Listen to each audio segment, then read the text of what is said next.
भाषा लोप होगा जाऊँ जो बर्तमान परिस्थिति में कि प्रकार पुनरुद्धार कर कथा किंतु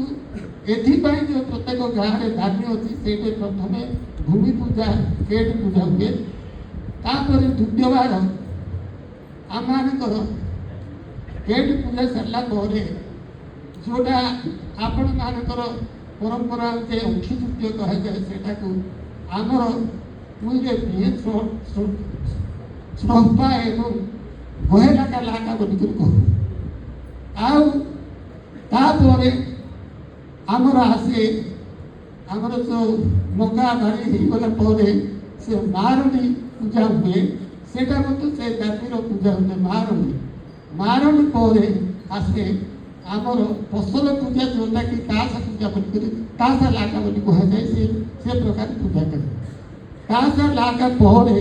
आम मानकर लहा लाका अच्छी जोटा कि प्रकृत